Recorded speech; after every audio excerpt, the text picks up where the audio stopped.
আয়োজক দেশ হিসেবে বেসিক্যালি আমাদের মূল্যায়নটা আমরা নিজেরা না করার থেকে আমি কাবার প্রেসিডেন্টের একটা শুনেছি যে তোমার কি বিষয় বা তুমি কি মনে করছো, দে আর ভেরি স্যাটিসফাইড আমাদের আয়োজন নিয়ে।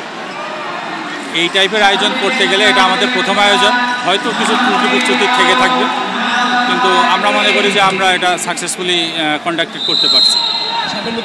ভলিবল আমরা ইন্টারন্যাশনাল টুর্নামেন্ট এই ইয়ারে আর হবে না, নেক্সট ইয়ারে আমরা প্ল্যান করতেছি আরও 2টা টুর্নামেন্ট নেওয়া যায় কিনা। আর ডোমেস্টিক টুর্নামেন্ট বেশ কিছু থাকবে ইনশাল্লাহ।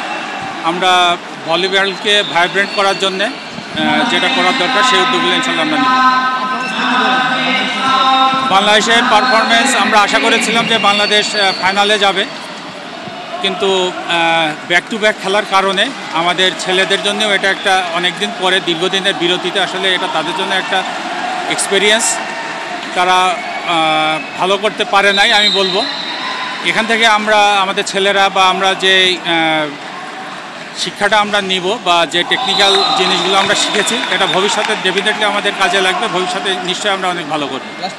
আমরা ক্যাম্প চলমান রাখবো, কারণ সাব গেমস পর্যন্ত আমাদের এই ক্যাম্পটাই আমরা কন্টিনিউ করার আমাদের প্ল্যান আছে।